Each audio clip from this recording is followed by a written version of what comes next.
let's get going here. Final Fantasy VI, we're on part 10 of this banger, 28 hours, 55 minutes in, 10 deaths, not 11, and 164 saves. So, we got through pretty much to the end of the game and to the final boss. The final dungeon, for the most part, at least the bosses, were pretty easy. I was kind of a little disappointed as to how easily I was able to breeze through most of the final dungeon. Like I've heard talk here and there throughout the years of like, oh man, the final dungeon for FF6 is really tough, just because there's so much to do. But I think even if I didn't do like the grind that I did to unlock spells on characters, I don't think I would have had that much more trouble, really. Like I made it through those bosses without like having characters die, much less the whole party die. So that was a little disappointing, I guess. And then made it to what I presume is the final boss, the fight with Kefka, and then just completely got blown up, completely owned. I didn't even kill like one of the targetable things on the screen. And if I remember correctly, it is a it's like a boss rush, essentially, is what the final boss is for this. And I didn't even beat one form of the first boss, so oh man, it's gonna be something. So I have I've been thinking today of like what I could do differently, how to better construct my party. I think I'm gonna go with, for party 1, Terra, Sabin, Gao, and Locke. So the first boss, it looked like, was a boss that didn't have any like reflect spells or any buffs on it, and it looked like the boss, each time you physically attacked it, it would physically counterattack you. And I was thinking about that today, of like, okay, how can I deal with that? Because essentially, Sabin was just getting one shot every turn against the boss. So I was thinking back here to the manual, and one of the things that I glossed over in the manual when I first went through the game, or through the manual, where is it? Okay, the Vanish spell. This spell makes a target character temporarily invisible, and I believe if you are vanished, I don't think you can be hit by physical attacks, I think. So I think utilizing the Vanish spell on my physical attackers for that phase 1 of the fight might actually do it. And then another thing I can do is actually do targeting for the attacks, which I really wasn't doing. I was mostly just scrambling to stay alive, really, the last time I attempted the boss. Let's see, I don't think there is really much else here that would help. Osmos takes away MP quick, gives your party the speed advantage over attacking enemies. How is that different from the haste 2 though? Like, there's already haste 2. Speeds up the battle readiness of your entire party. Like, maybe quick really buffs your speed stat or something and lets you dodge stuff. I don't know. And then Dispel dissolves enemy spells cast on your characters. I don't know how that's different from like Remedy or something. Like, usually in Final Fantasy games, there's a way to like remove the reflect spell or remove like buffs that enemies put on themselves. And usually it's the Dispel spell that does that. But I'm not so sure based off of the descriptions in the manual here. Another thing I could be doing is the shell spell, and I think it's called the wall spell, I want to say, or safe. Yeah, safe. Safe raises the defensive power of the targeted fighter. So if I'm trying to take less physical damage from the boss here, I can put safe on a character that I'm expecting to get counterattacked. Safe and vanish should be enough, maybe, to survive. I'm not sure. Merton. There's a... Sure. Maybe that's supposed to be meteor? Huh? Is that really? No, there is meteor. So with this spell, the BATTLEGROND changes to outer space and a meteor hits the enemy target. Oh, it's supposed to be meltdown. Oh, okay. That's funny. Okay. All right, sure. Remedy, same effects as the item. Sure. Antidotes. Okay, so yeah, that pretty much covers Merton. Everybody's favorite Final Fantasy character, right up there with Daryl. Daryl and Merton, the standouts from Final Fantasy VI here. Okay, so let's hop into the game here.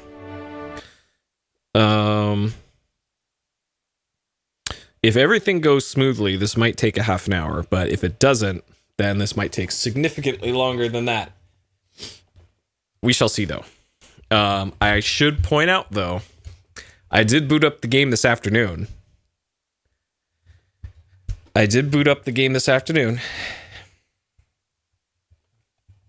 So, there is the save at the top, which is the one that I ended the game on last night. There is also a save here with an additional 11 minutes on it. So, this save here, I will load it up real quick. You might notice Setzer has 999 MP, so already a little fishy. What I did was, on this save, not the save I'm going to use right now, but on this save, everybody's got everything. All the spells. So, I haven't done any other changes to like leveling or anything. Everybody is still the same levels that they were before. They still have the same stats that they had before. The only thing I did for this particular save was unlock the spells on all 12 characters. Just in case I get so fed up with this that I just say, fuck it, I just want to get through it. I'll do it with one that has all the spells. So I should still actually need to use my brain in order to beat the boss if it comes down to it. It won't be like I'm just going to be doing 999 damage all the time and just spamming super powerful, overpowered stuff nonstop. But this is like my backup in case like I just want to be done with this. Then I'll have this save there ready to go. But this save, which is what we will continue with, is exactly the same as what it was last time. So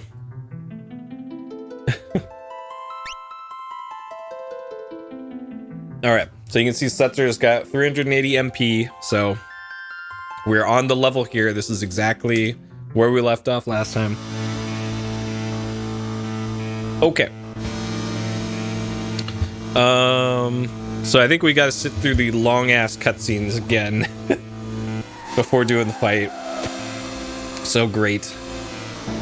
Let me just double check that we are okay on everything else here. I guess sprint shoes aren't technically needed anymore. So I can get rid of the sprint shoes at least. I think I want to give running shoes to Umaro.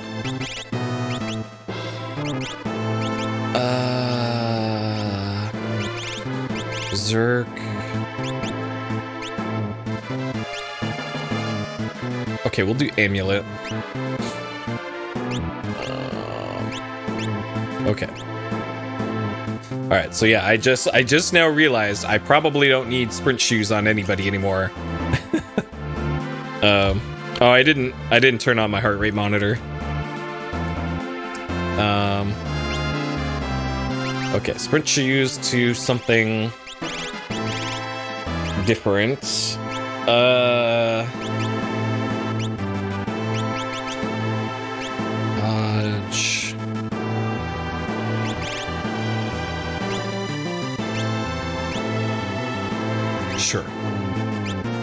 Genji glove.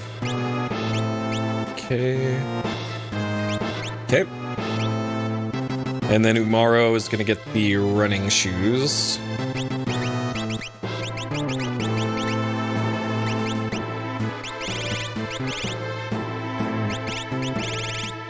Running shoes. Okay, for automatic haste. Okay. Oh, they don't have relics on them. All right. There's another. I'm glad I double checked. So Cyan gets the gauntlet and hero ring. Okay. She doesn't even have anything equipped. Holy crap. So apparently I went into the fight last time with a bunch of unequipped characters. Great. It's great. Great.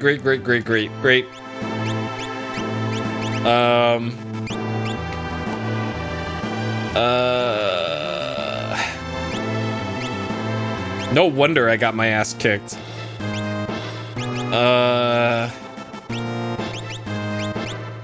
Okay, so she wants anything that buffs magic, and unfortunately I don't have much that buffs magic right now. Oh, that does. Okay.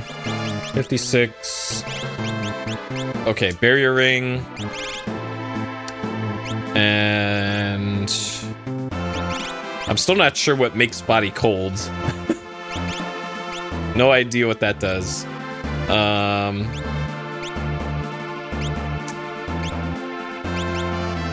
Sure, dodge those attacks. And then Gao.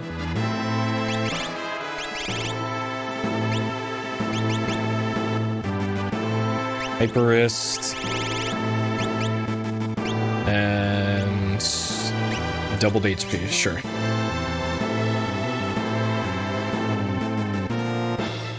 Okay.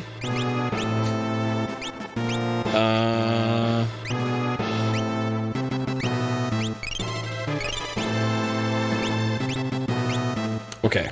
Let me double check everybody else in the other parties to see if anybody else is unequipped right now.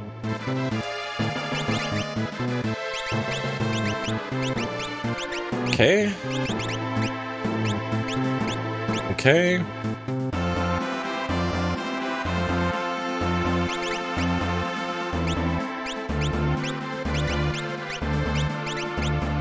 Alright, I gotta go save too, so I don't have to do this again.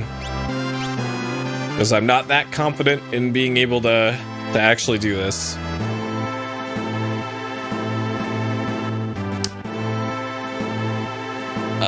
I forget which one of these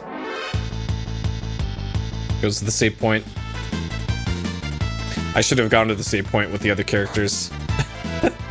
Now that I think about it.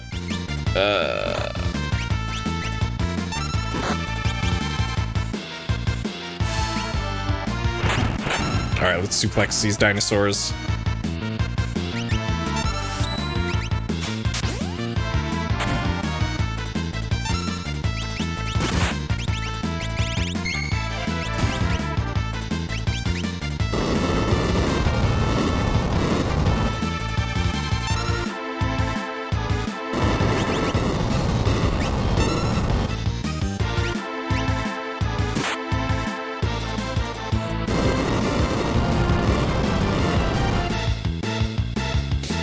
Alright.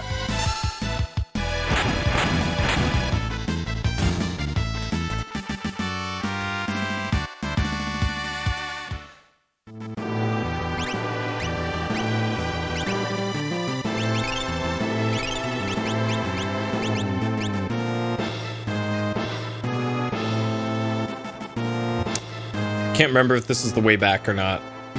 I don't think it is.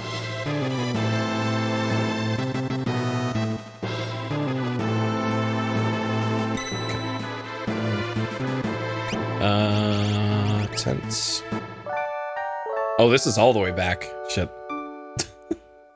Whoops. I guess we can still save here. We can still save here, though.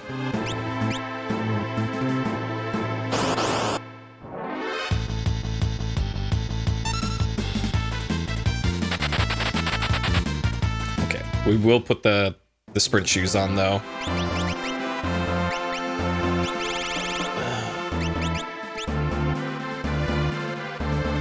So she had a ribbon on.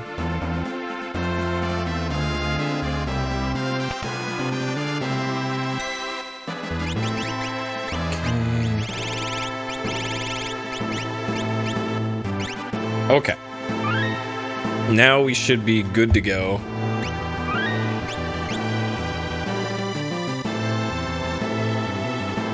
All right, let's do it. Time for a few minutes of text skipping. But I think I'll go through normal speed.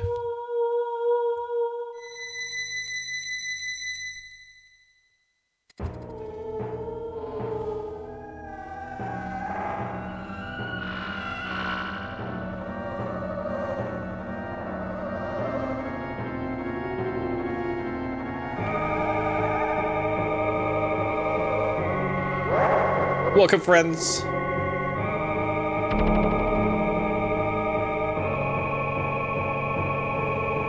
I knew you'd make it here, so I prepared some suitable entertainment for you. How long are you gonna let the destruction continue?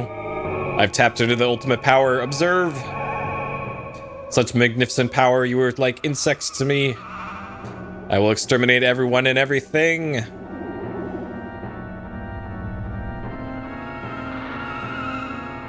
People will keep rebuilding the things you take from them. And then I'll destroy those too. Why do people rebuild things they know are going to be destroyed? Why do people cling to life when they know they can't live forever? Think how meaningless each of your lives is. It's not the net result of one's life that's important. It's the day-to-day concerns, the personal victories, and the celebration of life and love. It's enough if people are able to experience the joy that each day can bring. And have you found your joy in this nearly dead world of ours? Yes!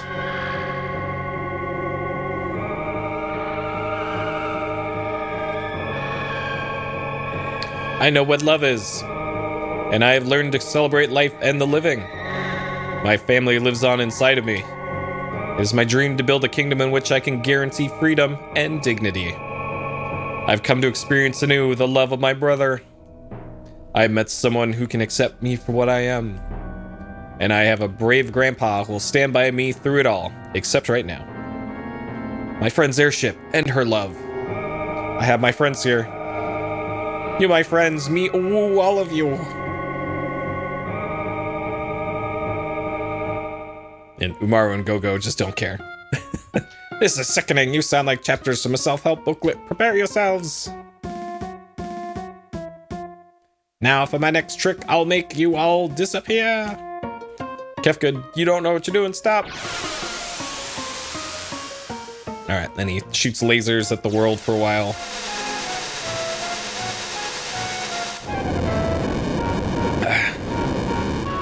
I command the greatest power in the universe. You are all helpless before me.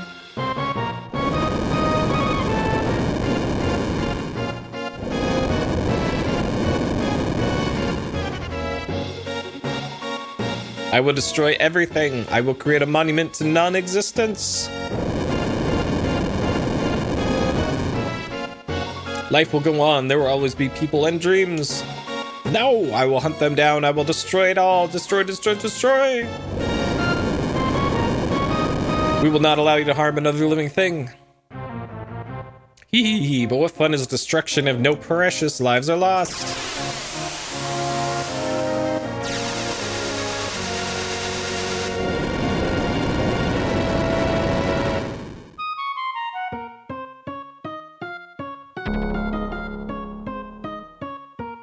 It's over, Kefka. Alright. Terra. Sabin. Gao. Locke. Gogo. Edgar. Umaro. Celis. Realm. Mog. Cyan. Setzer. Alright.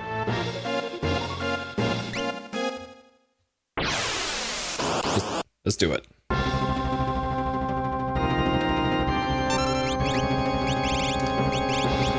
Okay, safe, shell, spell. Okay, so we're gonna cast safe on him. Yep, for that exact reason. Go to him.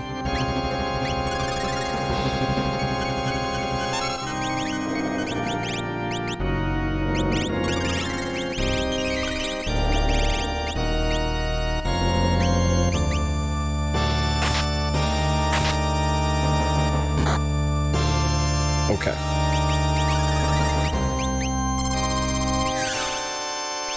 Rhinox.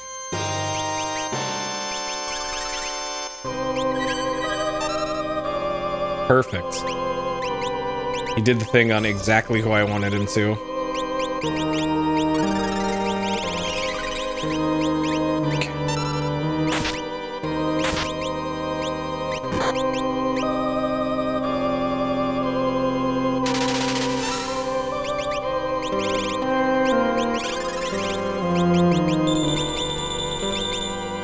I don't have disappear. Shit.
Alright, so this is going substantially better than last time.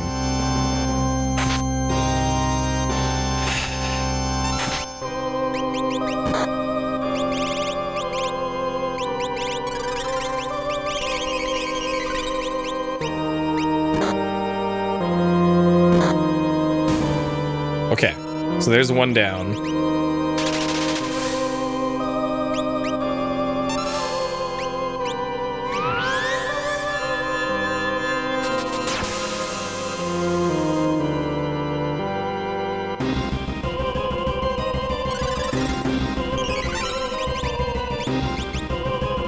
You know what? I might as well Mighty Morph here and do some real damage.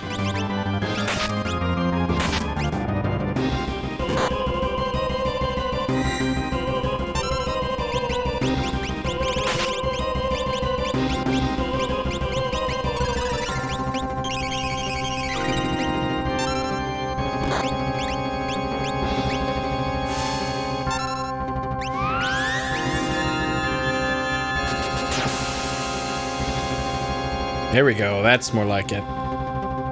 Let's fucking go, Terra.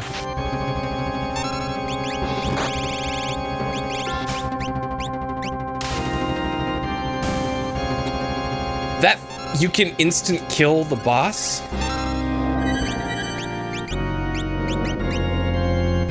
What the hell? Or at least the hands of the boss? Hey, LCC. Yep. I thought about it today, how I was gonna do things differently. And it looks like my plan for this phase is working.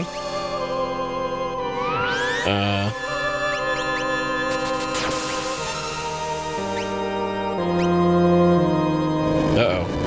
Uh-oh. I didn't know you could do Quake. Okay. Okay. Alright, phase 1 done, it looks like.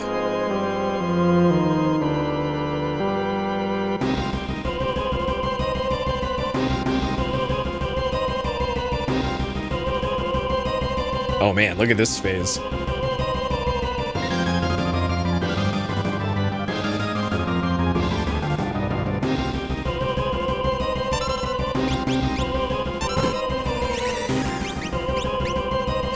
Uh-oh.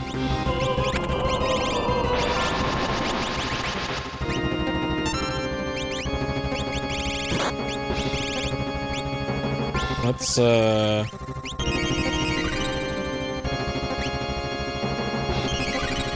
heal up the party here.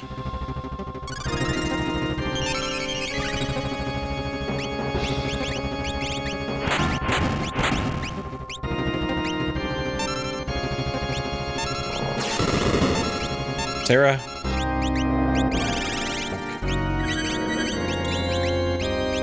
So there's a bunch of targets. We'll kill the tiger, I guess.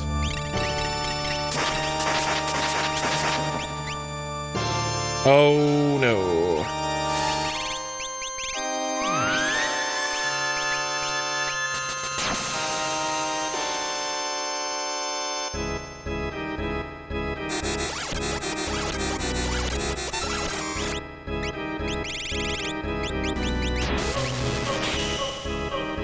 No, she stopped.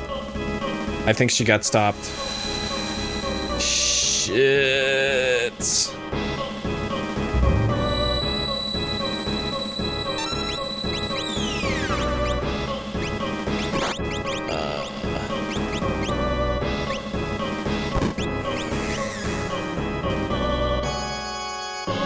Oh boy. Oh boy. This is... Yo, do you like status effects? This fight's for you, I guess.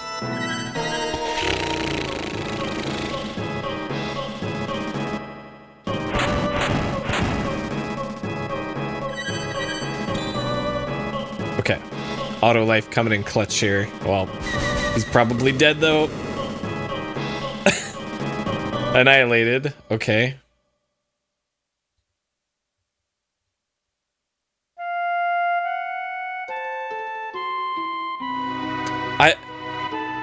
Am I not understanding how this fight works?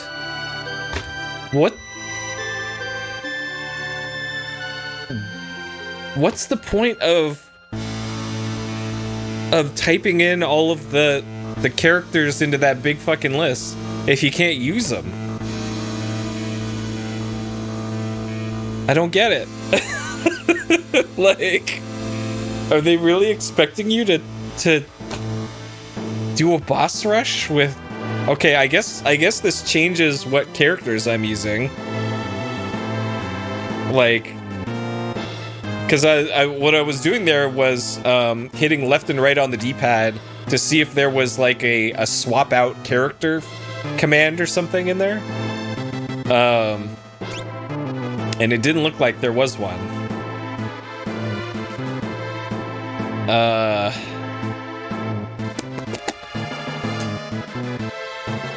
Interesting. Auto life. So now I gotta think of what can I possibly do now? Remedy. Like, I think I want Go-Go in that party for sure. Because Go-Go's just so versatile. Want to hint on that work? Sure. Because the game hasn't said anything about how that works. Like, I don't know if I'm supposed to be holding, like, the L button or something. I'm already holding the L, but I'm not sure if it's like maybe every third boss or something it switches parties or what.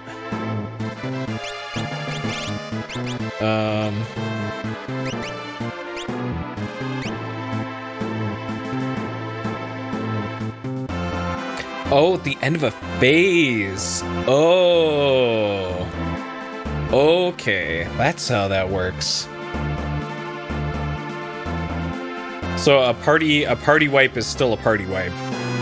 That's a stupid mechanic. I don't like that.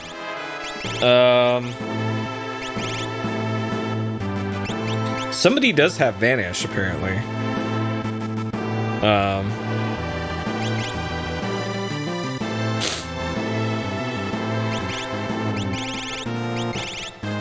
Does anyone have life 3? Nobody has life 3. I think having Gao in the party is probably just dead weight.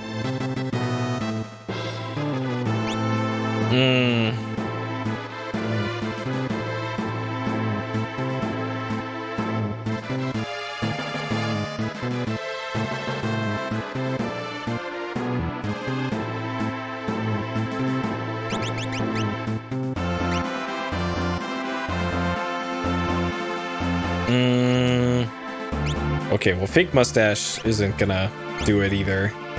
Protects against imp and mute. So definitely gonna need that. Fatal magic. Safe shell. Poison, berserk, muddle. So clearly phase 2 is probably like the hey, do you know remedy or have remedies? You're gonna need them. So Realm has Ribbon. I'll leave that on her. So Realm will be in Party 1. So will Go-Go.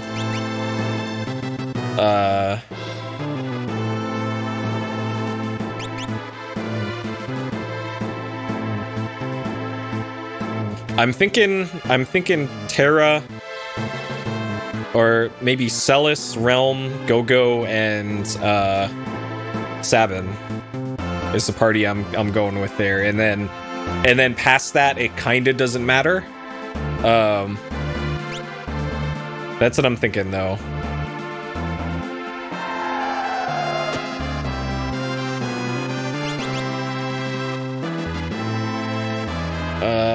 So Realm has the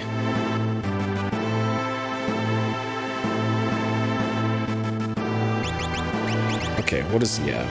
Genji Glove, Hero Ring. Okay, so he could still attack even if he's turned into an imp, so that's fine.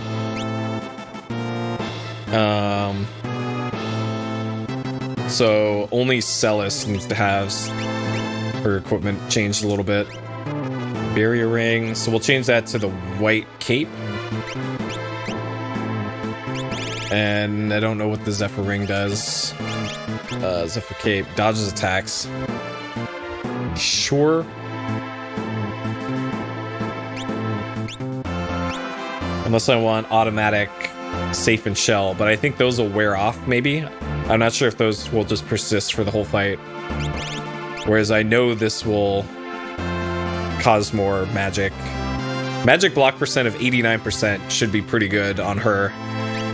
So she'll have really good survivability compared to like anybody else.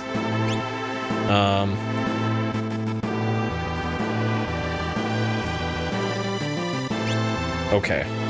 So that's pretty much the only thing that I changed here from the save. Okay. Time for the fight again. And the great cutscene. Oh, that was a death. I didn't mark a death.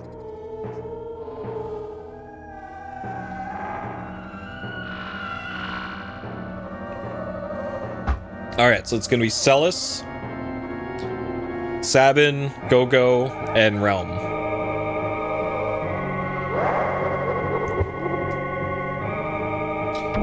And then beyond that, maybe Terra next up. I should probably have like a very good second party lined up too, behind them.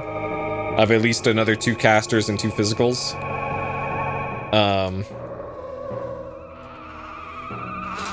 Because probably one of these phases is going to be like 3 dead characters and somebody else at like 1 HP. Is probably how this is gonna go.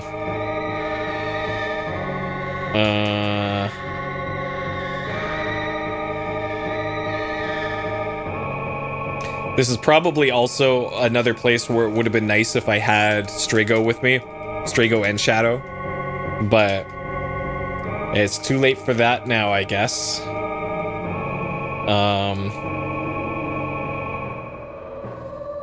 Because you probably can use all 14, 16, however many characters there are.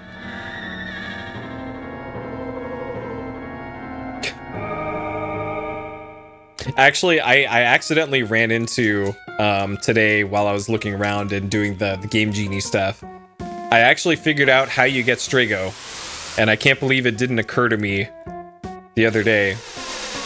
I was under the impression that you probably had to climb that entire tower to like get Strago to not join the cult or leave the cult or whatever, like to defeat the cult leader at the top. It turns out all you have to do is bring Realm, have Realm in your party when you go there, and then there's a cutscene and you get Strago. So, whoops. And then Shadow, I'm pretty sure Shadow's just dead. Because he doesn't even show up in the shop interface, whereas Strago did. So, yep. Yeah, because I went there this afternoon because I was curious how big of a pain in the ass it would have been to do the cultist tower, and like you straight up don't even have anything in your command menu except for magic and item. So, like, nope. I just immediately turned around and left. Okay, Celis, Realm, Sabin, and Go-Go. Okay. Oh, it's the FF7 staircase climb, except with really bad battles. Okay, so then backup team here is Terra, Cyan, Mog, Umaru, Gao, and if it comes down to these three, then it's already over anyways. Okay. Ultima's the final attack, and you need life through to survive. Oh, baby. Oh, that's fucked. That's pretty great. That's pretty great. Okay. You not have haste too? Of course.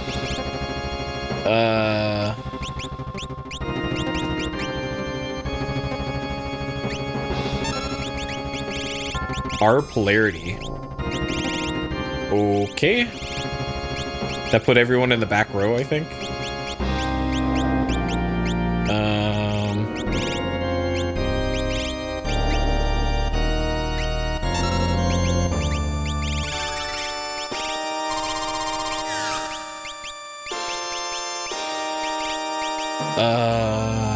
Loads.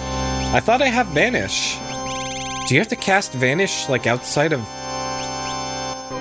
I looked at Go-Go's magic menu earlier. It had Vanish in there. What is going on here?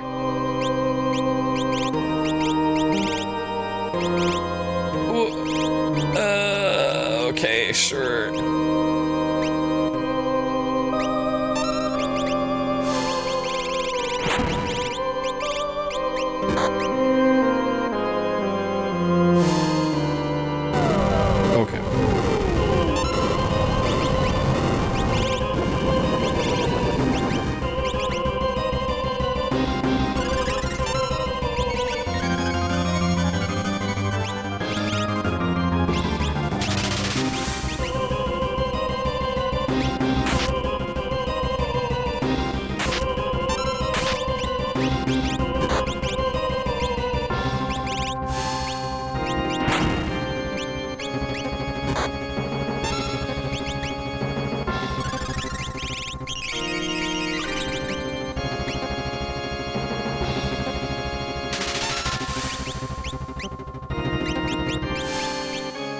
Somebody else casting.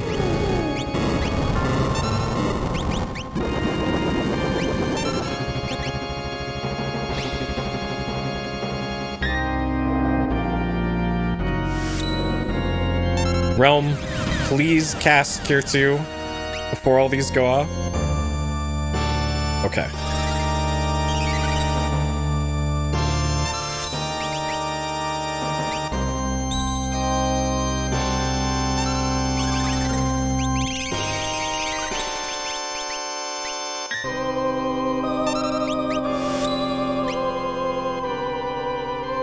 All right, the name of the game for this fight is incorrect blitz input.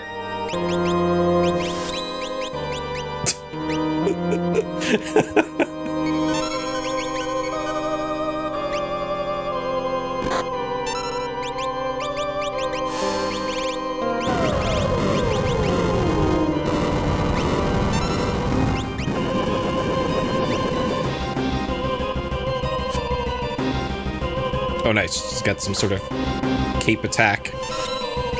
Oh my god. Please. My D-pad is just letting me down right now. I could do this on the analog stick.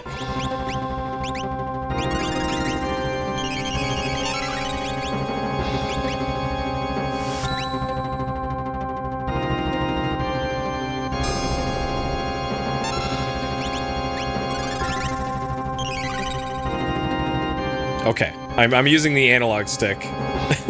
And that seems to work much better.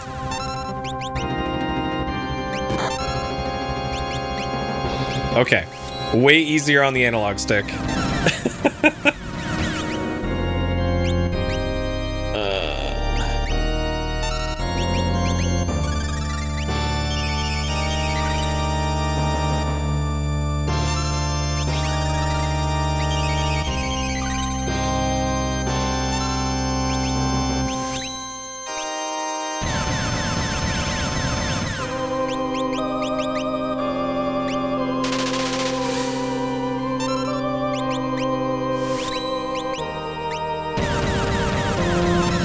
Sorry about all the flashing, by the way.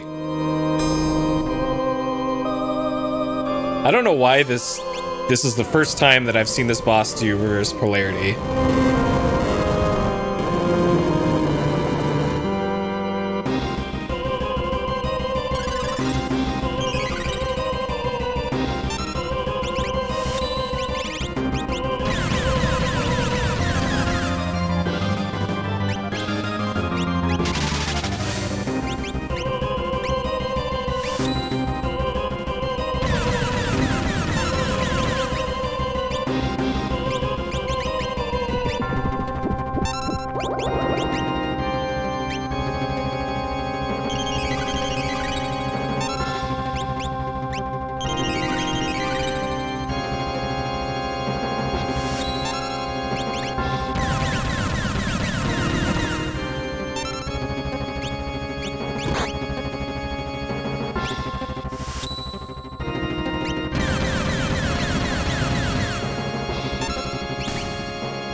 Okay, so that's the head down.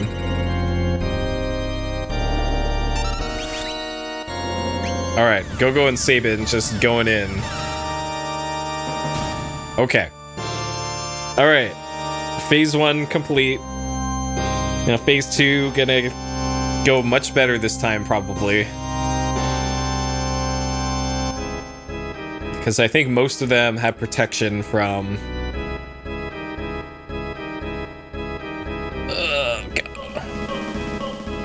I gotta look up the blitzes again. Spiraler, Fire Dance. Okay, starting from up. 3/4 circle to the left for Air Blade. Okay.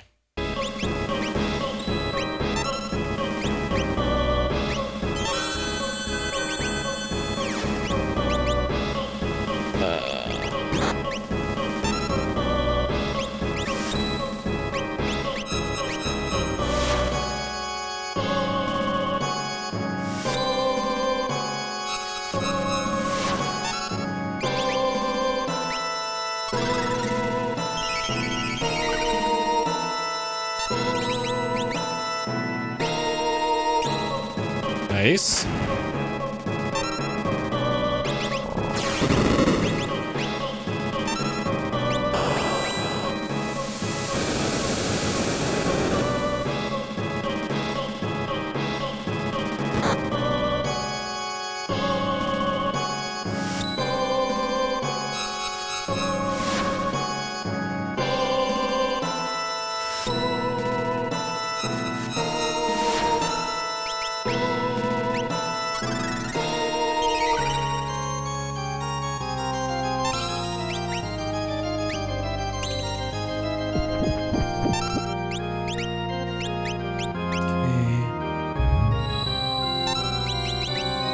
Alright, soft on... Oh, it missed. Okay.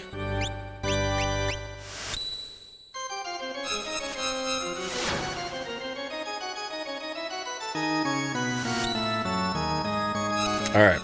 Blitz is much easier on the analog stick. Much, much, much easier.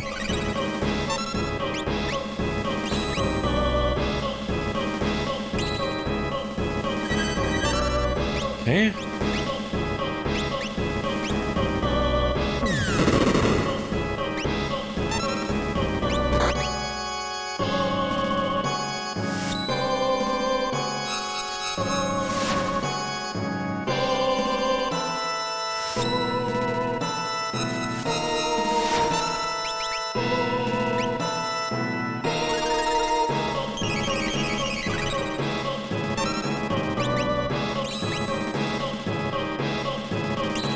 Alright, Runic coming in clutch here.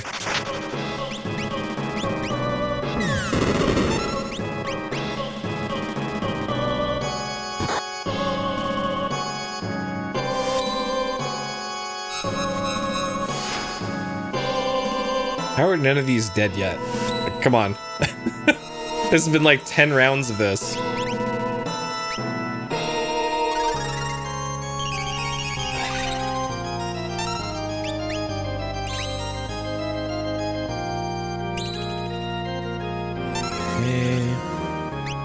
She is like no MP. Exit there.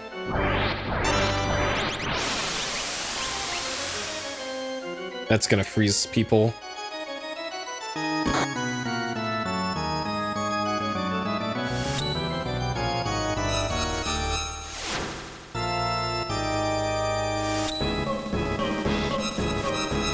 Alright, Go-Go's gonna do some healing here.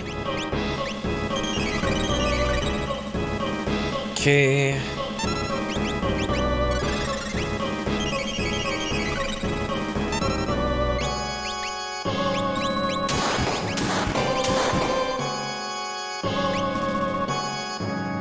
Uh-oh. Okay.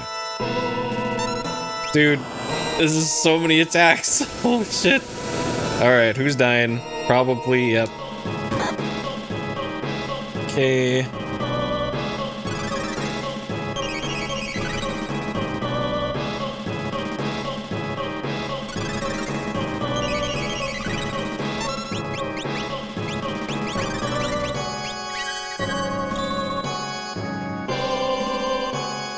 Get this Cure 3 in time.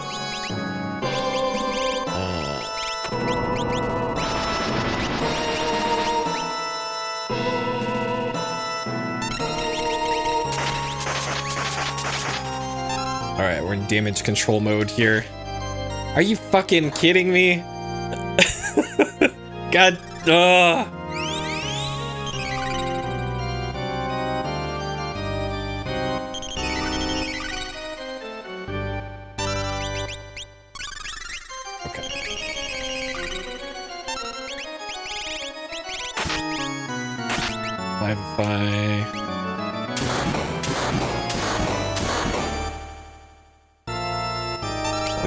This is going so sideways now.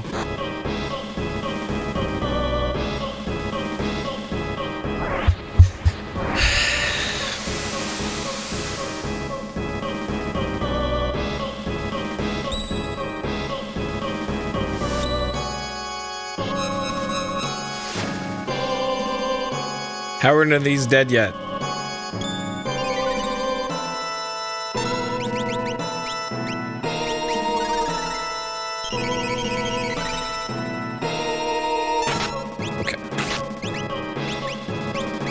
Okay.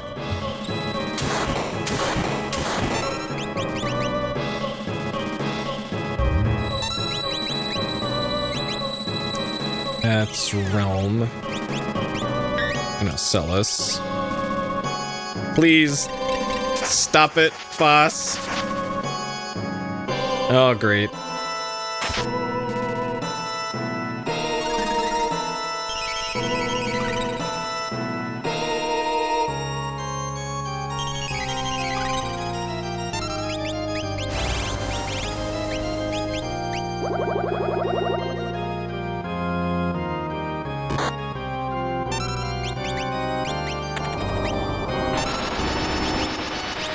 Holy shit.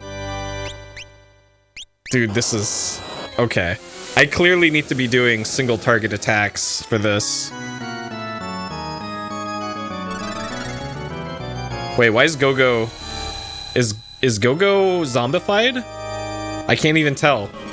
Like, okay. Okay.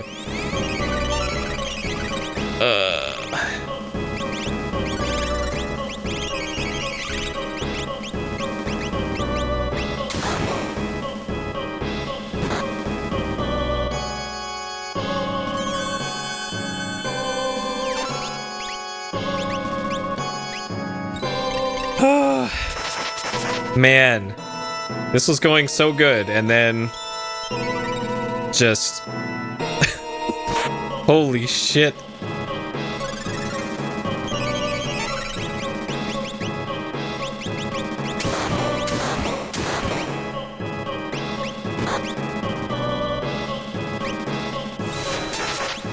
Okay. Tier 3, everybody.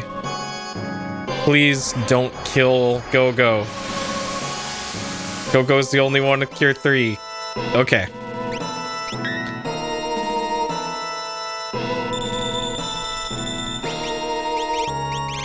Alright, I think we're back in business.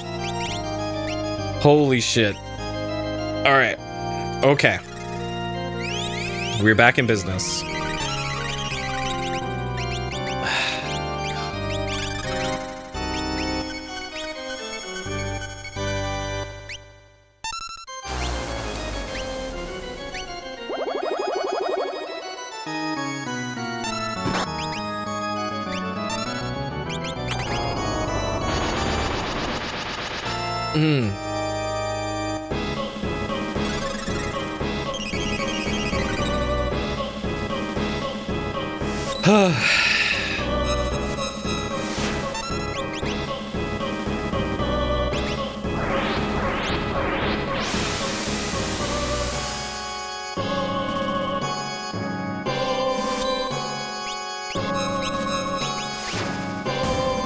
Okay, that's at least one down.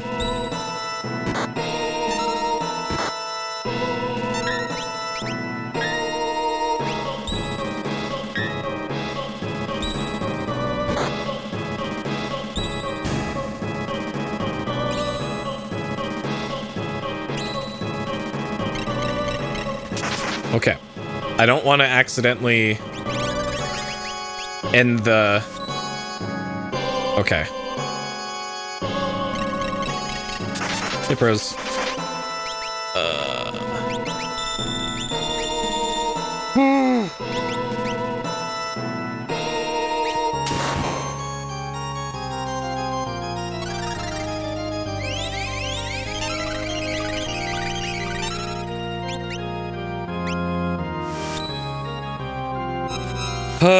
Oh my god. Okay, there's another one down.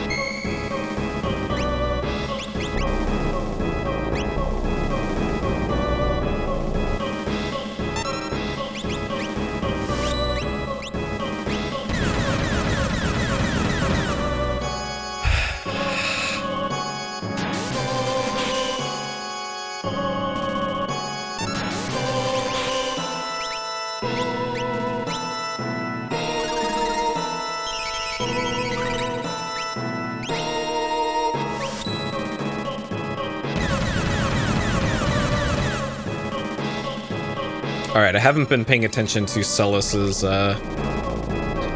HP right now. It's probably not great. Or MP. Okay. Alright, phase 2 done. That was a real bitch.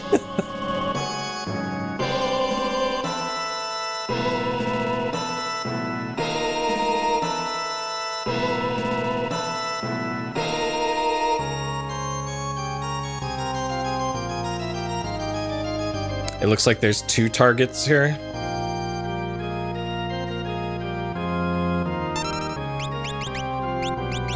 Whirlwind. That does not seem good. Okay, there's 2 targets.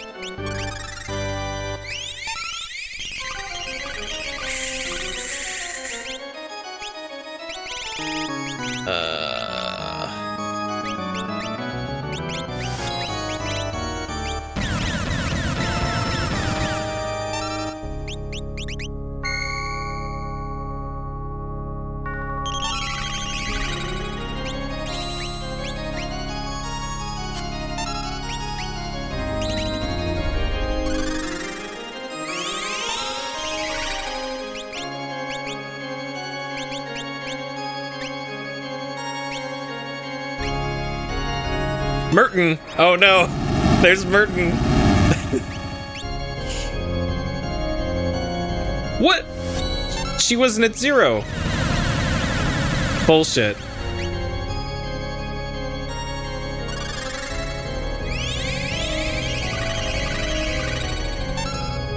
She can't hit me with the Merton.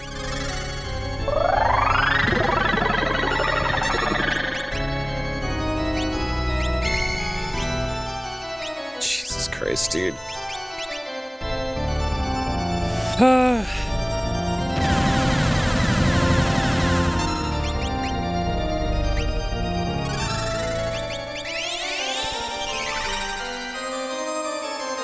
Not another Merton.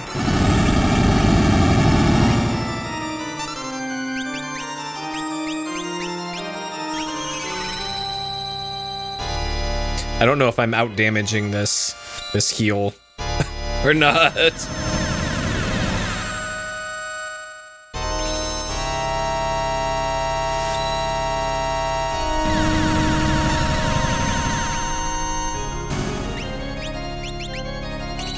Okay.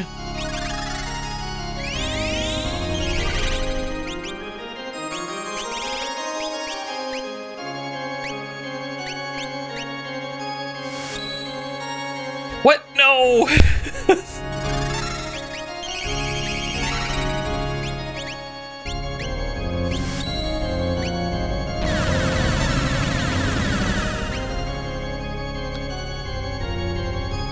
Alright, whirlwind.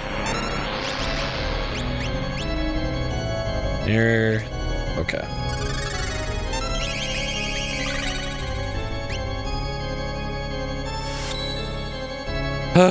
Dude, this is...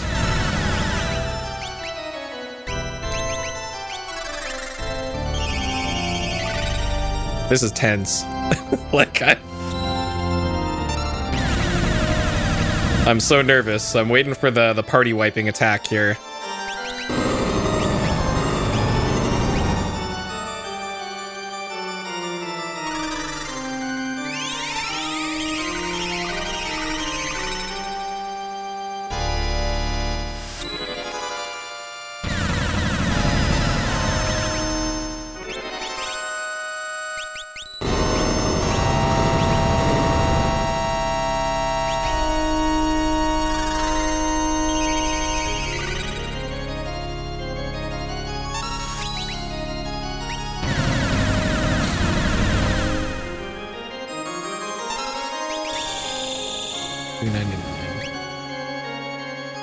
Well, there goes Realm. Alright, phase 3 done.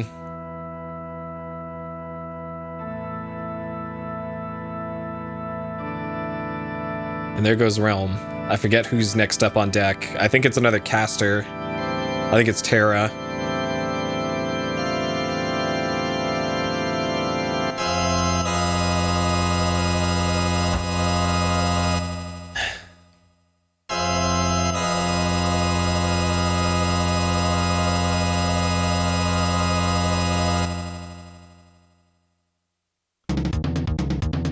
Life, dreams, hope.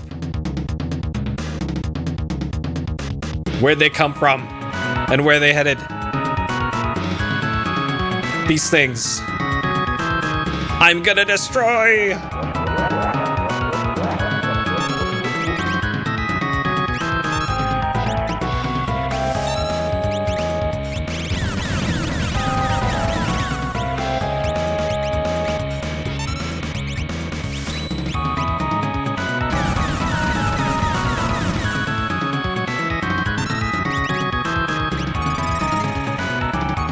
dude, this is a fucking jam.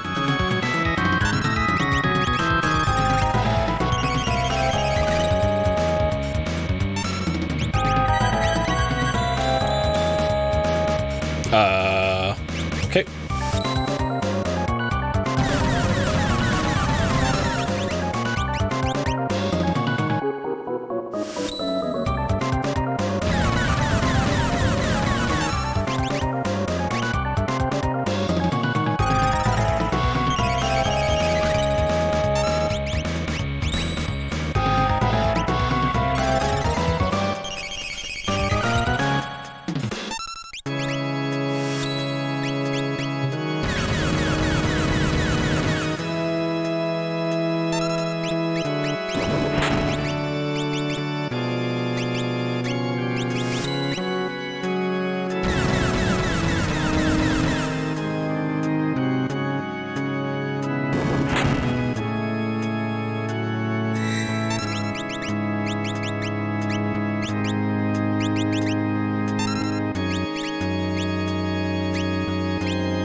Go doesn't have life too. Fuck.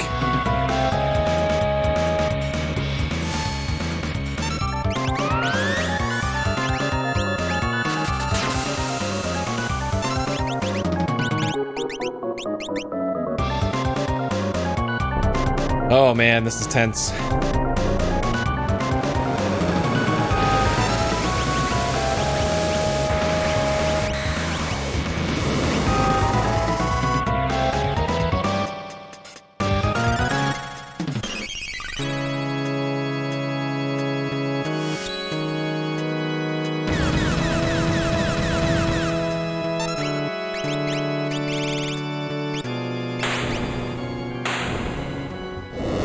Is that it?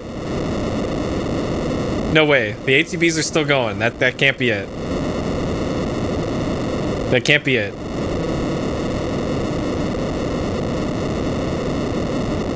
I did it? Oh, man.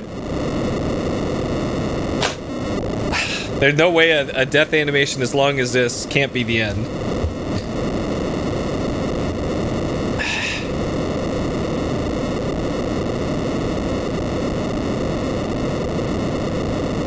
This is a really long death animation.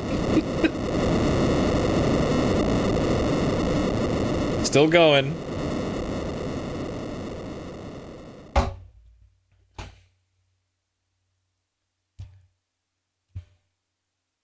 Yep, just all you need is a go-go. Okay, that's probably it. Let's fucking go. It's breaking up. Alright, she goes Super Saiyan. She was already Super Saiyan. Come on, everybody, we have to work together. Terra, what's wrong? Uh-oh, she got in her Pokeball. The Magicite. Magic is disappearing from this world. The Espers, they no longer exist. You mean Terra too? Come with me. I can lead you out with my last ounce of strength.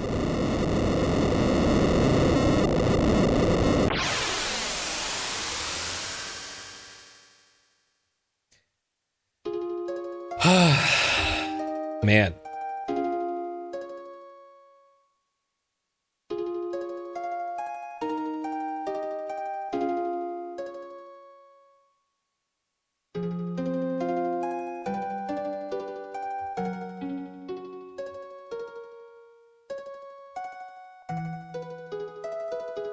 That's a pretty good page flipping animation.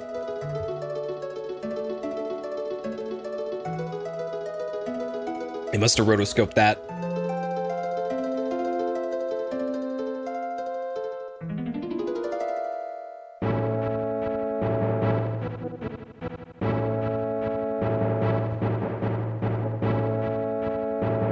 Cyan. Garamandi.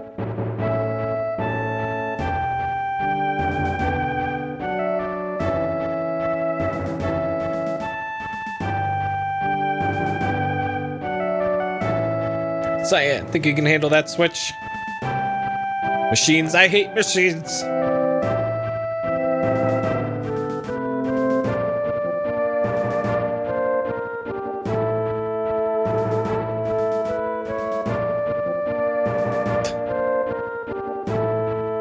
You just have to show technology who's boss. Right.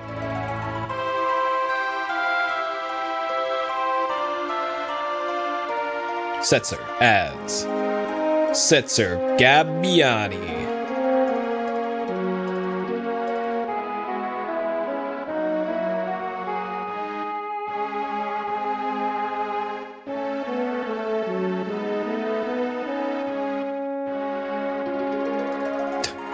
Wait.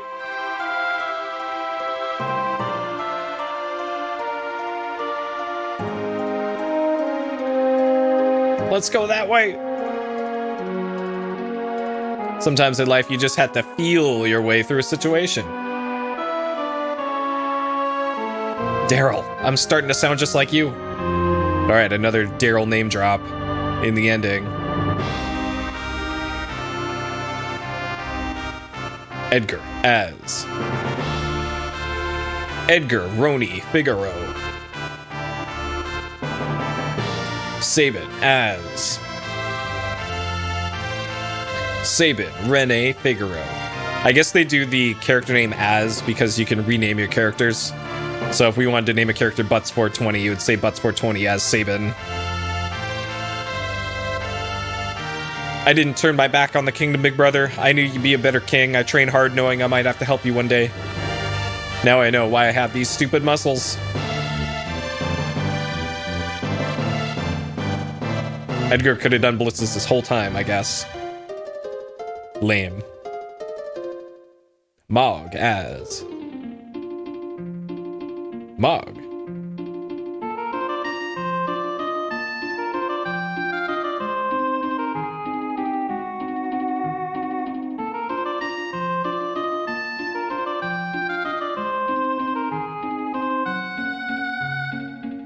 Heal, save me.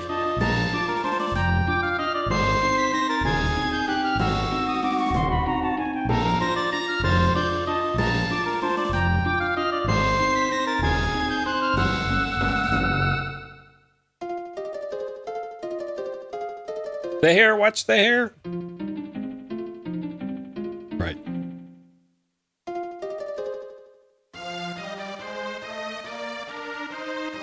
Umaro as Umaro.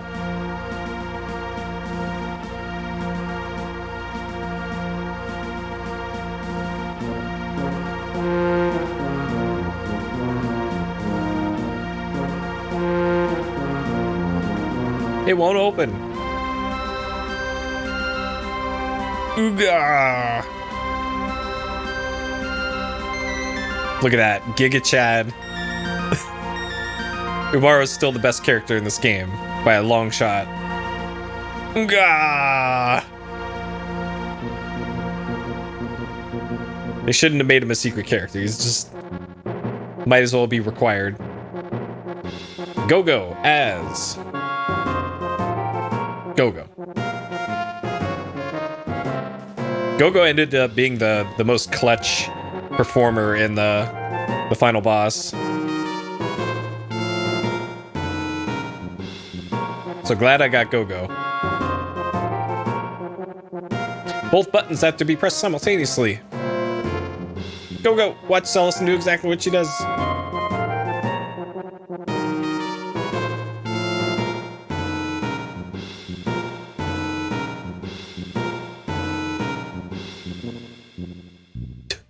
Whoops. Gao as Gao. Ancient castle underneath Visitor Grove Castle? Huh. I thought that NPC talking about the castle under the sands was Figaro Castle. Because that's where it was. It was stuck under the sand, right? Huh. Gao find shortcut. Ah, okay. So I just need to travel one more time to see that. Huh. Gao find shortcut. Gao was clutch in the fight against one of the goddess statues. Gao plus 2 zombies equals win. Lock as Lock Cole. Celis as Celis share.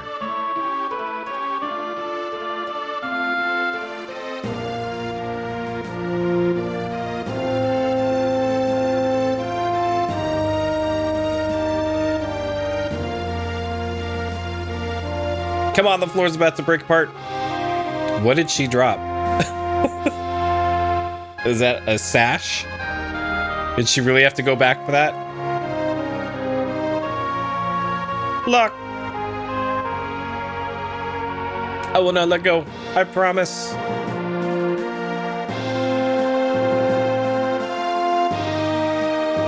I almost ate it trying to pick up that silly trinket. Yeah, Shadow's also dead. I didn't kill all the dragons. Apparently that's a thing. I think I still had 4 dragons left. Terra as Terra Branford.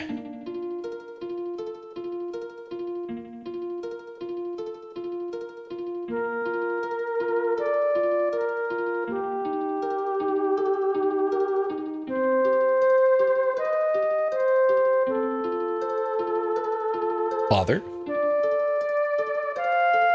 Terra, we must part now. We Espers will disappear from this world forever. But if the human party is very strongly attached to something or someone, you will probably be able to remain in this world as a human being.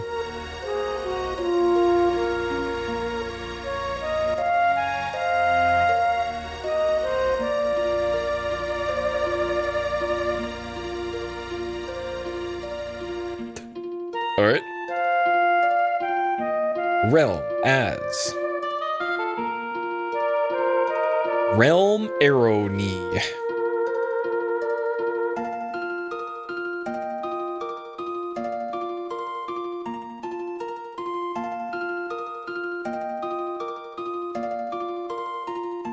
I won't be done in by an older woman.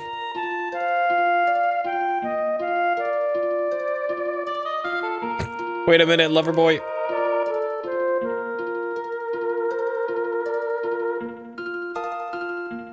You can't just throw me aside. Well, nobody likes Realm. How about a nice portrait for you, hmm?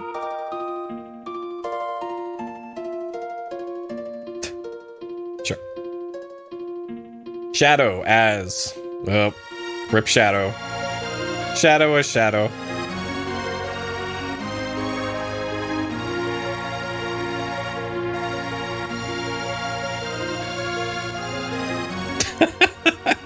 In memoriam. Thank you, Shadow. You were occasionally helpful. Hey, remember this area with trees and this well?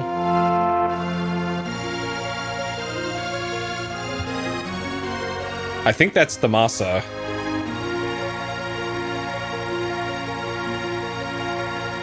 I get, like, maybe that's supposed to be a hint as to where to find him, I guess.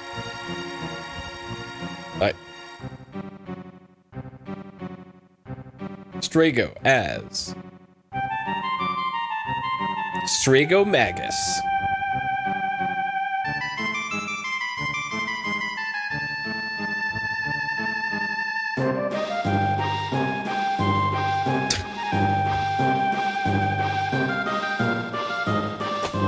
Here's also slowly scrolling Thamasa. So again, I did figure out how you can get him. You just need to bring Realm in your party and then go to the base of the Cultist Tower, and there'll be a cutscene. And me! This guy.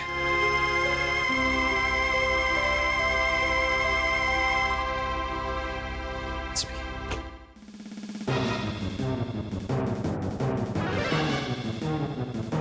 Come with me! No, as she just flies off. I know, right? This piece of magicite. Terra, it's okay, your power, it's fading. This text goes by really quickly.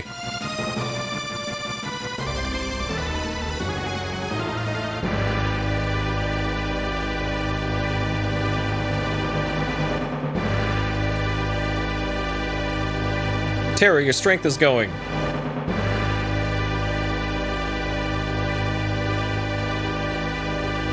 Why don't they just bring her onto the airship instead of letting her fall through the fucking sky?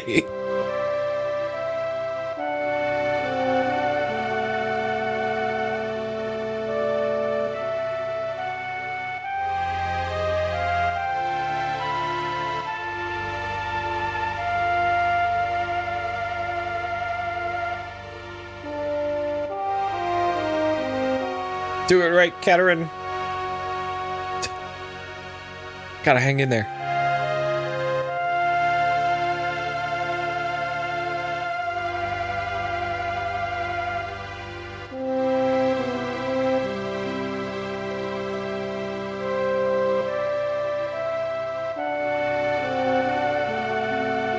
For a while longer. I don't see Terra there. There's some crater down on the ground. Just a little longer. Where's Terra?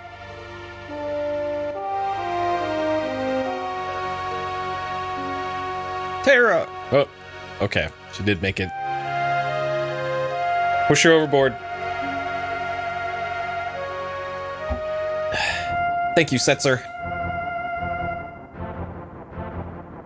Didn't I say it before? This is the world's fastest ship.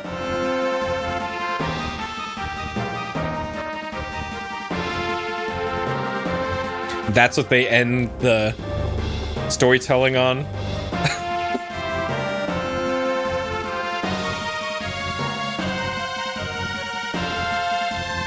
So Kitase, I think, is still involved with Final Fantasy to this day. I think he's on the FF7 remake project as, I believe, the director, I want to say. Nomura is as well on Final Fantasy VII Remake. Nobuo Uematsu also in an advisory role for Final Fantasy VII Remake. Amano still banging out the dank art for Final Fantasy.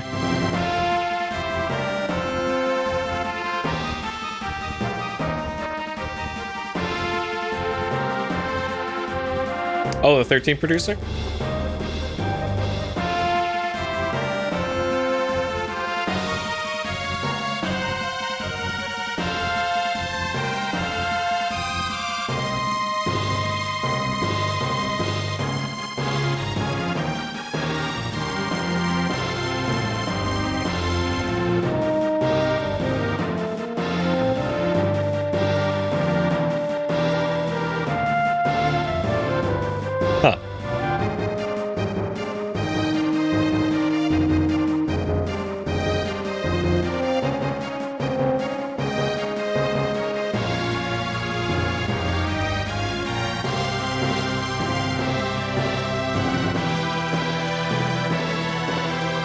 There's a really good use of mode 7 in this ending. Just overall good use of mode 7 in this game. It was really cool in the intro, and now it's really cool in the ending.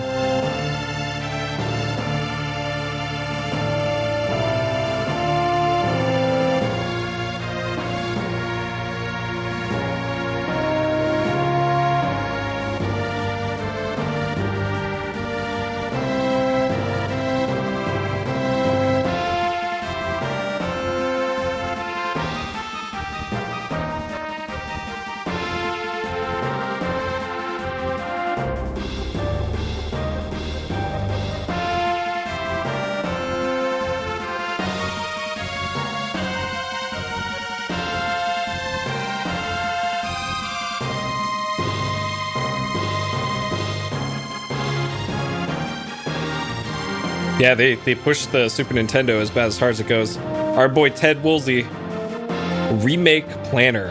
Huh. Interesting.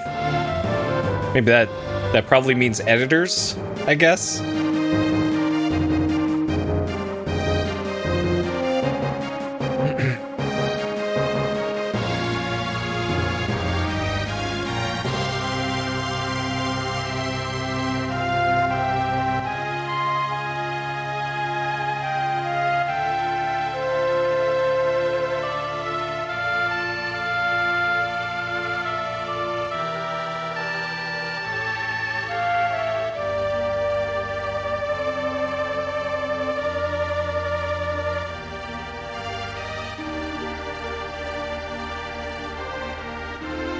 Why are they saying Tetsuya Nomura, which is probably T. Nomura?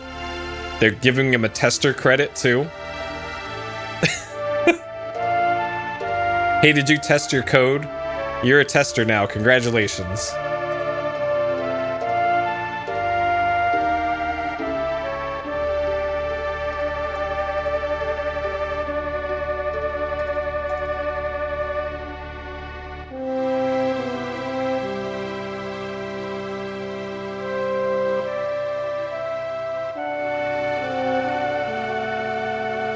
Was Live Alive, Live Alive, was that after this in Japan or before this? Or around the same time? Because I know that got a remake or a re-release recently on, I think, just Switch? And I completely forgot about it. Doug Smith.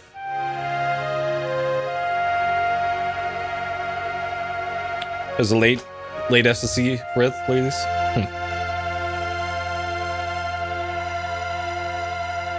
Oh, okay.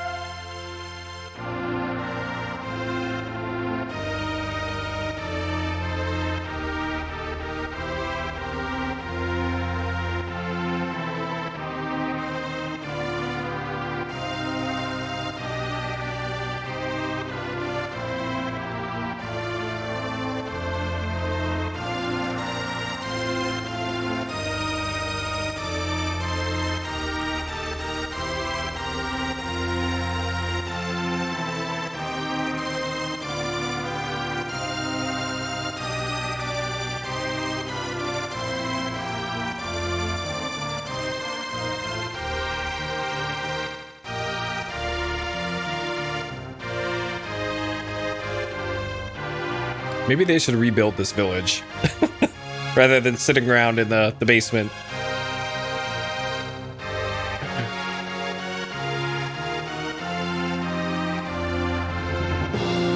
Okay, that's the Masa. Okay, these guys have the right idea.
That was a good ending.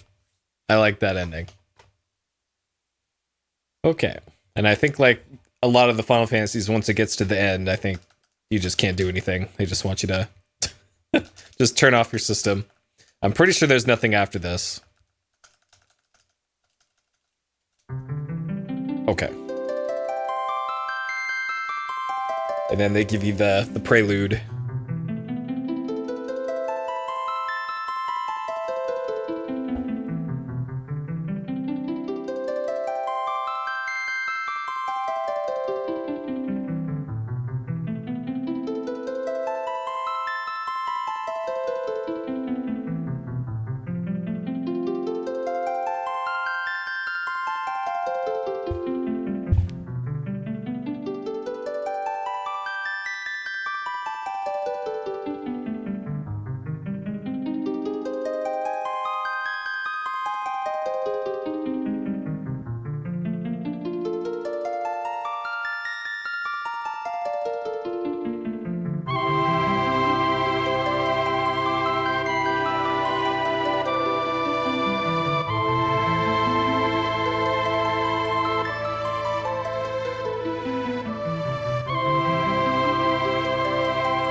All right.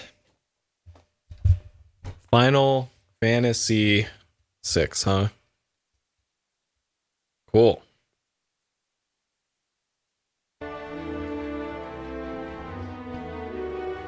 All right.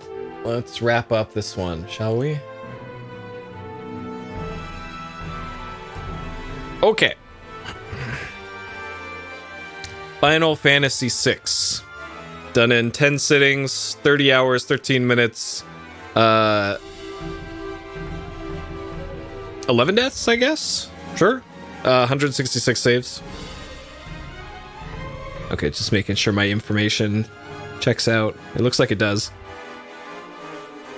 Huh. Okay. Completed?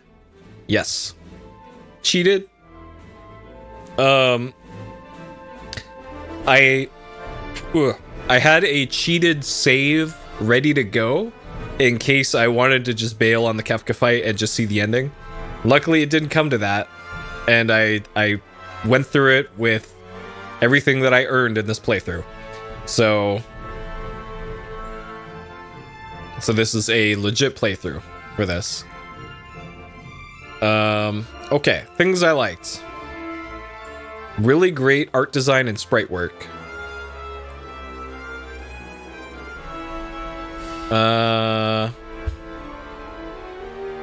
Great use of Mode 7 in the introduction and ending. Let's see.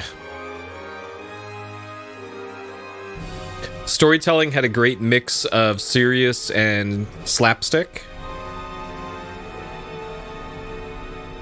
which I like.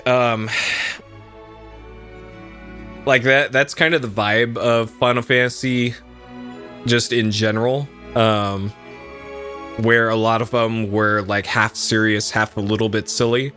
That tone kind of changed in like FF10 is probably where that changed, and they just went for more serious all the time. Because 10 I would say is a pretty serious game. 10-2 I haven't played more than a few hours of, but I'm pretty sure that's for the most part serious, kind of. 11 I don't know anything about. 12 pretty much serious the whole way through. 13 serious. 15 is 15. And then 16 looks like it's probably the most serious of them all. So it's I kind of would like it if they went back to having a little bit more humor and playfulness in their stories and storytelling in this. But that's also, I guess, just how Final Fantasy has changed over the years, and they used to make good ones like this one. But that's neither here nor there. Let's see. There was a lot more depth to the combat than I initially thought. So one of the reasons why I have been a Final Fantasy VI hater for all these years, and why I've never beaten this before, is because for the parts of the game that I played years ago, it felt like every single encounter I was just using the same commands over and over again. Like, I would have Edgar just do auto crossbow and just easy win every fight. Have most characters just hit fight and then have a healer occasionally heal, and that was it. And it wasn't until this playthrough that I learned how much flexibility there is in equipping espers and like evenly distributing spells on people, like making sure that your casters are the ones that are actually getting the good attack spells, and you kind of have to think a lot more about fights in this than you do in some other ones, because kind of different in this one to some of the other ones that I played. You have a little bit more flexibility in how you want to build out characters. Like, each one will generally have like their specialty, but you can still have people do multiple things at once. And especially true once you get Go-Go near the end of the game, and then Go-Go can just be whatever you want Go-Go to be. And I guess I've never really played it, but Final Fantasy V, I think, is even further in the customizability direction, based off of the job system for that. But again, that's on the to-do list. I haven't played that one yet. But I feel like they probably got it just about right balance-wise for this one, as far as I felt during this playthrough, at least. Let's see. I felt it was balanced enough that I really didn't have to grind that much. So this game avoided the Pokemon problem of I've got 4 good characters out of the 12, and those 4 characters are going to be level 50, and everybody else is going to be like level 10 because I've never used anybody else. I think this game did a good job of forcing you to have a varied party and actually keep your whole party up to date. Which, like, in future games that I played, like Final Fantasy VII and Final Fantasy VIII, you could just go through the whole game with the same set of characters, and you're not really punished for that. And the level scaling as well. So I think that was a great move for them. And I think that decision for that was probably super necessary because of the way that the final area works, right? If they're going to force the player to create 3 different teams in order to beat the final dungeon, then it would be really messed up if the experience wasn't shared between inactive party members. So it's great that they did that, but I don't think there's any way to not do that if that's how they were gonna design that final boss, or the final dungeon. Let's see. Some memorable boss fights, especially the final boss. That fight, the final fight with Kefka, oh my god, that was like, I was actually tense the whole time because I was anticipating, like, at any point here, my whole party can just die. And it almost did happen in, it was phase 2, I think. The one with like the four dudes on it with like the tiger in the front. Everything was going fine until I think one of my characters got one shot, and then I just had to scramble and heal and try and get back into the fight for like, it felt like 5 minutes of me just trying to hang on and then I was able to stabilize and actually get through that. So that was pretty wild. Let's see. Great music and sound design. Like you really can't go wrong with music as far as Final Fantasy is concerned, past like Final Fantasy 1, I guess. So yeah, just non-stop bangers, top to bottom in this one. Love it. If soundtrack is good enough to just listen to the actual music from the game itself, not even covers or remixes, then you know you got bangers in here. And I think this is my second favorite version of the prelude in this one. My favorite is the one at the opening title, the staff roll in Final Fantasy VII, but this one's close behind it. What else? I like how open-ended the World of Ruin section was. So inevitably, in a lot of Final Fantasy games or RPGs in general, you kind of get to a point where it stops being super linear, like a lot of JRPGs can be, and it kind of opens up, and you can just explore the world, do a bunch of side quests, do whatever you want. And this game had a neat way of doing that, of like, okay, only one character, you have one character after the super cataclysmic event, and then you have to go gather as many party members as you can in order to go avenge the world. And that's a really cool setup for that. Like usually in a lot of JRPGs, the cataclysmic world-ending event generally doesn't happen because the heroic party has stopped it in a lot of JRPGs. But in this one, it happens. The world is fucked. And you have to try and pick up the pieces, and in the meantime, go do a bunch of side quests in its own order and whatever you want to do. And that's a really cool thing. I feel that's pretty unique in a lot of like these. In the game at Floating Continent, they had a lot of dev time left. Interesting. If they did end it there, like that probably would have been a super unsatisfying ending. If they had Kefka become a god at the goddess statues, and then you fight the big triple fight. Yeah, I don't know. This would probably be a much worse game if that ended up where they would have cut it. Weird. So yeah, really cool setup for the back half of the game. And it also, like, I wouldn't call it really optional content though, because good luck doing that final dungeon if you don't have three full parties of 4 people. So it's strange. The game isn't pushing you towards a certain outcome, but you kind of feel like you are forced to get everybody. But again, I don't think that's a bad decision. I think it's a great decision how they handled the quote-unquote end game for this.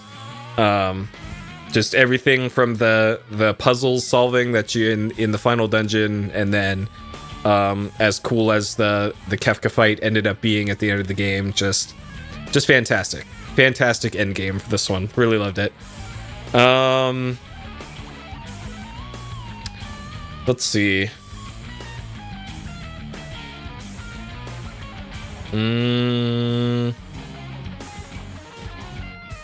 I think that probably covers most of that. Yeah, if you don't talk to NPCs, then good luck finding anything. But at this, if you're that far into a JRPG, you probably know by then to not skip NPCs, you know? And I think that's most of the things I really like. Things I did not like. I thought the first, like, 70% of the game was way too easy.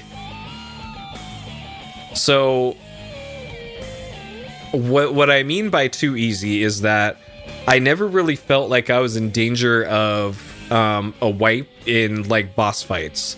So I did die. Like, here's about where we started the game.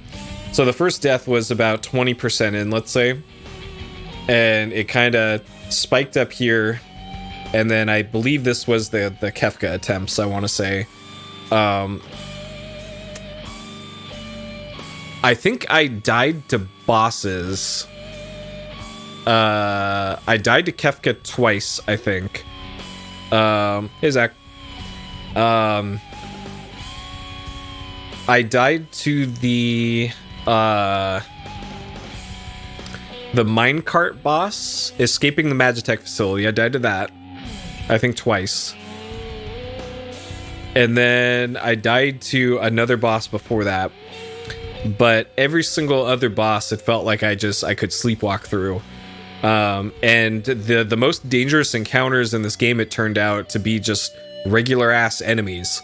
Some encounters, it's like, okay, we're just gonna cast random super powerful spell and wipe your whole party in one go. Like that's what the first death here was. It was in Zozo against a magic caster, and the magic caster, I think, casts like Fire 2 or Fire 3 on my whole party and just killed everybody. Just like, and nothing else even gave me a moderate challenge up until that point. So that was a little weird. So there's some weird difficulty spikes in this. But I think in general they probably could have raised the difficulty of the game just a little bit. But that isn't to say that I found it unsatisfying or anything. I just wish that some of the early game was a little bit harder than it ended up being. Because I don't think I was doing like super optimal strats for stuff as far as like using the right elements on bosses and all that. So I don't know. That probably could have been easier or harder. Let's see what else. A little bit of weirdness in the translation. Our boy Ted Woolsey did his best, and thank you for bringing out West to America at least. I don't think Europe got Final Fantasy until 8, I want to say.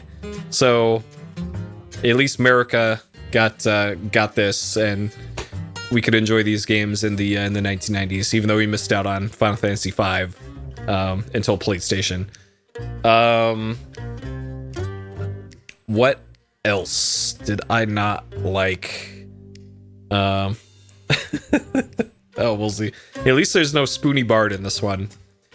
Oh, I should also mention the opera section in this was incredible. I just want a special note. The opera section, the opera part was notable. I really like that in this. Let's see.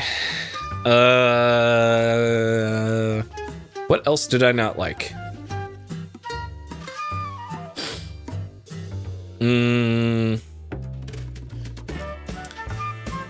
It was a little clunky trying to swap around and equip 6 party members. Well, I said 6, but it's you had 12 essentially at the end of the game, and like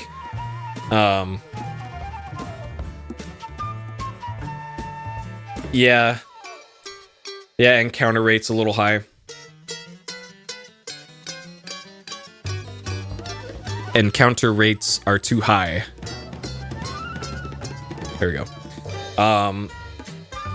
So yeah, like at the end of the dungeon, like it was mostly with espers that I had the biggest problem. Like, I appreciate that this game had the optimal equip in the equip menu.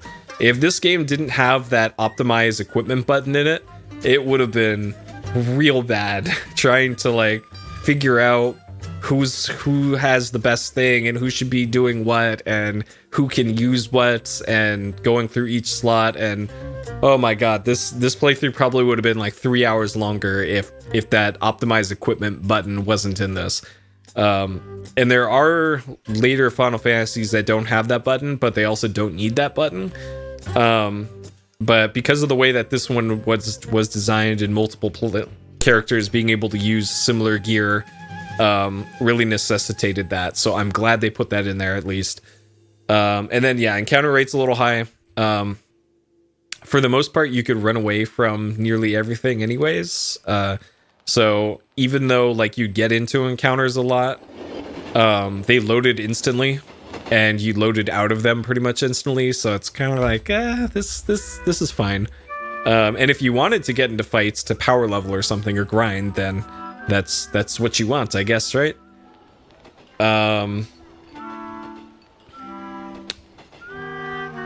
Let's see. I think that's most of what I didn't like. I'm struggling to think of what else really stood out.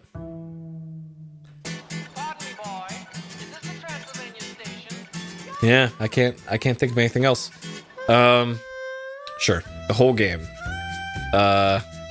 Ultros the Octopus. There we go. Our boy Ultros. Giga Chad Umaro. Perfect. Microsoft's speech to text is just batting 1,000 here. Winning a fight with Umaro. No, it was Gao. Winning a fight with Gao and 2 zombies. There we go. Yeah, who did that? Was that Celis that did that? She jumped off a cliff to like, okay, sure. Yeah, some weird story beats in this. Okay, D&B, no. Ailamaus. Yeah, I'm gonna say no. No on that one too.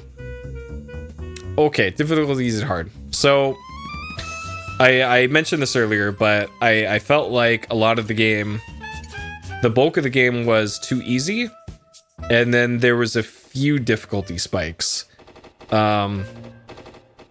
Like, just in the final dungeon, let's say, Kappas. Well, those are just monsters. Those are yokai. Yokai aren't Ailamaus. Those don't count. So the final dungeon, I only felt like I was in danger in the final dungeon pre-Kefka, against, there was the sentry turret things that were at the top of the screen that they had miniguns on them, but they would just explode and do like 1,000 damage to whatever they exploded on. And those things were super dangerous. And then there's the random like ninjas that attacked like 4 times per turn and did like 1,000 damage with each attack they did. And those, I think, wiped the party one of the times. So, and then compare that to the bosses that I fought in the dungeon.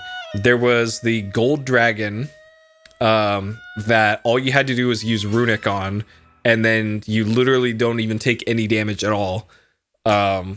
There's Atma weapon, which also pretty easy. There was the robot armor thing, beat that pretty easily. So it's just a weird disconnect between the bosses that you have to fight being way too easy, and then the random battles, like any one of the random battles could have easily wiped your party, it felt like, in a lot of cases. Especially the ones that you couldn't run from. Though those actually didn't end up being too bad. It was the ones with the behemoth that you couldn't run from, but those were easy enough to kill. It was just once you got towards the back half of that final dungeon in the interior areas, that's when things started to get really dangerous. And then the final battle, just, man, intense. I would call it difficult, the final battle, but the strat that I employed for the final battle was just have Sabin and Gogo just do the bum rush attack over and over and over again, and then have 2 casters heal the whole party, and then that's all I had to do to essentially beat Kefka. Which I'm sure there's better strategies than that, but that's the one that ended up working for me. It just took a few attempts at the final boss to figure that out. That's probably what I needed to do. Hey, Hidden. Yeah, I got here right in time, right when I'm wrapping up. The VOD will be out shortly though for the incredible final fight. It went pretty good. So yeah, there's a weird disconnect in this game between the required story fights being too easy, I felt, and just some of the regular encounters just being too hard in a lot of cases. So I think on average, I should also note that I had to grind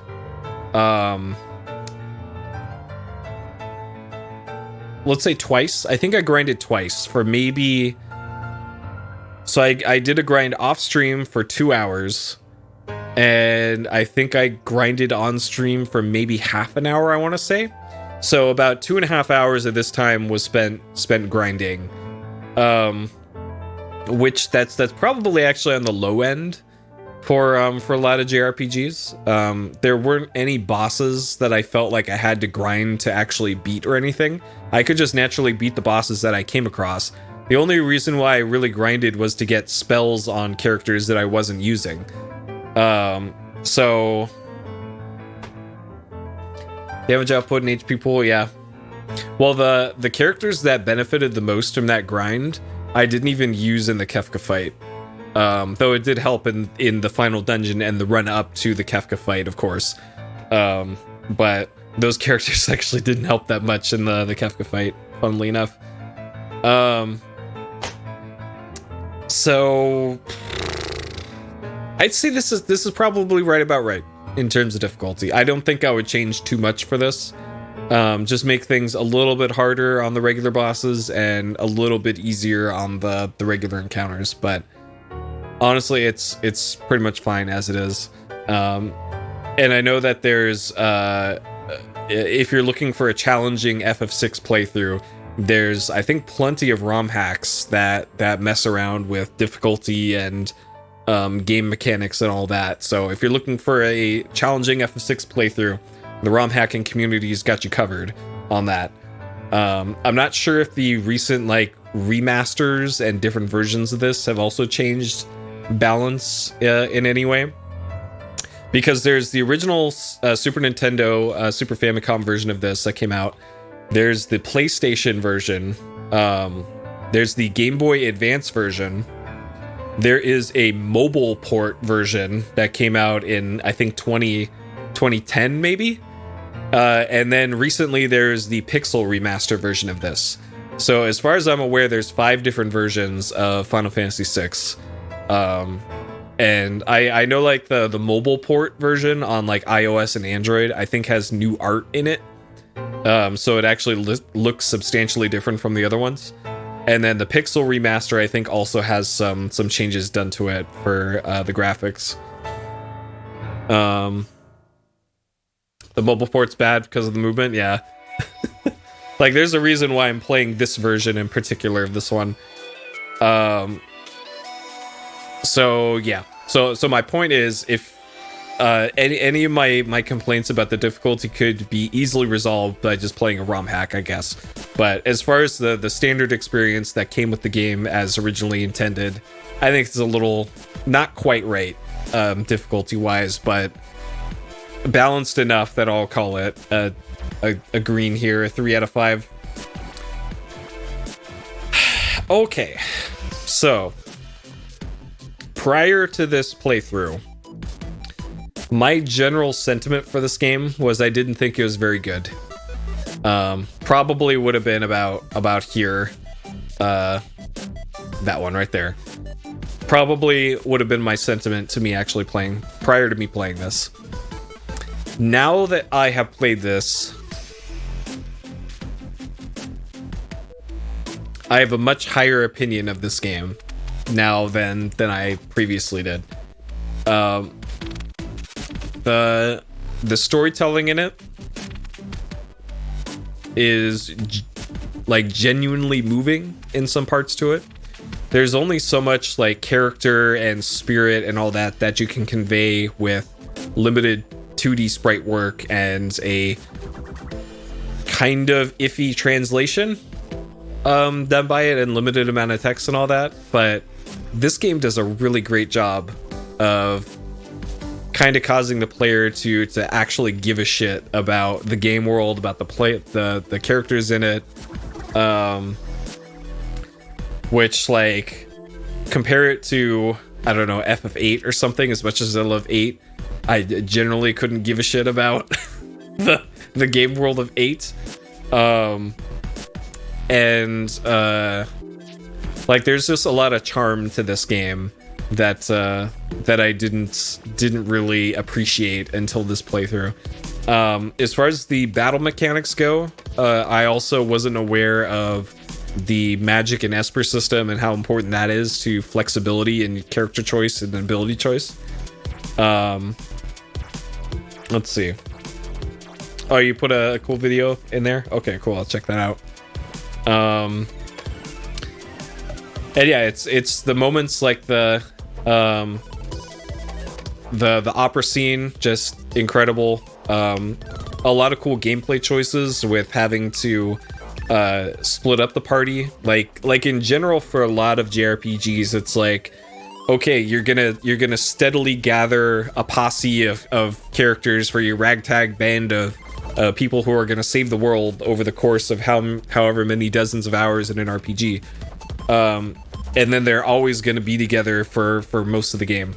Whereas in this one, it's like you got one or two characters at a time for a lot of the game, and it really switches around and jumps around different perspectives, and then kind of climaxes at this climactic battle in the floating continent with Kefka, and then the whole world explodes, and then you're back to everybody getting split up again, and you essentially have to do it all over again for the World of Ruin section. And I think that's a really cool approach that they took to doing that, and it just felt really novel in how that was laid out, because you grow attached to these characters over the course of the game. Like, I spent all this time getting Terra's levels up and learning spells on her, and now she's gone along with everybody else, and it's just Celis and Hot Dog Man stuck on a desert island now. Is this the rest of the game? So I just thought that was just a great way to structure the second half of the game. It felt like there was a ton of secret stuff in this, and side content and optional content, though it turns out most of it wasn't optional because you needed to get most of those characters back. So it felt optional, but it also, in the same way, it felt rewarding to do, because in the back of your mind you're thinking, oh, I didn't have to do this, but I did it, so I'm going to get rewarded with something for doing it, you know. So it's kind of a clever way to do that and incentivize the player to actually go out of their way and get all these characters. Let's see, presentation wise, just they, like I mentioned before, they put a lot of charm into the visuals for this, and the characters and the sprite work. Great use of mode 7 for a lot of the cutscenes with all the cool like rotating and panning effects in Super Nintendo. Like, there wasn't a whole lot of stuff you could do 3D wise in the Super Nintendo, but I think they really pulled it off and improved the presentation of the game with all that. Music and sound, great. And yeah, just really a memorable experience. Like, this is a fantastic game. I will probably play it again at some point in my life, and maybe do all the side content. I don't know, but I genuinely enjoy this game, and I'm sorry for hating on it for all these years, because this game's great. What a great game. I just thought it was rose-tinted glasses for people for all these years. Like, what do they see in this that I'm not seeing? Like, I never played this when it came out. I didn't get it when I played this in the early 2000s. Like, why is this game so good? Turns out this game's really great. especially in hindsight of playing a lot of other JRPGs. Like, I know in comparison to a lot of other JRPGs what this game does really well in comparison to some other ones. So, just fantastic game. I really, really love my experience with it. So there we go. Final Fantasy VI done in 10 sittings, 30 hours, 13 minutes, 11 deaths, 166 saves. Great game.